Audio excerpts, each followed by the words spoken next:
Внимание и любовь родителей – один из главных способов уберечь детей от опасностей, подстерегающих их в интернете.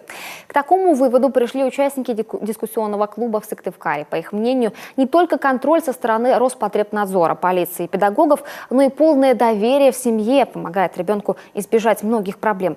Доказывают это реальные истории.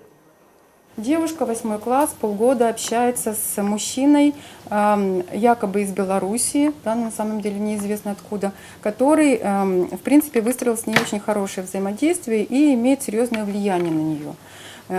На это обратили внимание только ее подруги.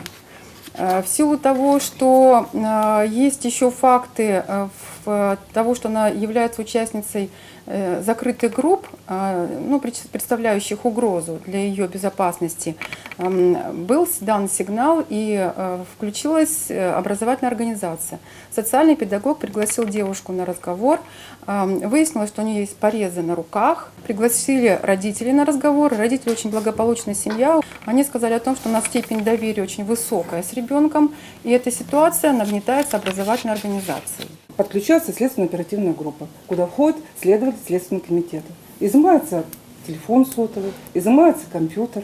Все это отслеживается, все это делается. Я не знаю, почему такие вопросы возникают. По-моему, с образованием мы эту точку уже давно поставили, да, что все информация данного характера сообщается на 02 полицию. Помогают в интернет-воспитании детей и многие организации. Так, добровольческое объединение «Оберег» разработало проект «Город безопасных сетей». С младшими школьниками там общаются взрослые студенты Сыктывкарского университета, причем занятия интерактивные.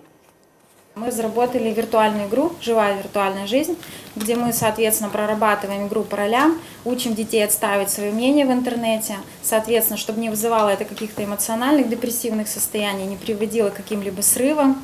Ну и, соответственно, чтобы они были более грамотными, развивали свой словарный запас в этой части, знали, как грамотно парировать и тем самым не наносить вред, в том числе своему здоровью и так далее. К слову, сейчас объединение разрабатывает занятия еще и для работы с педагогами и родителями.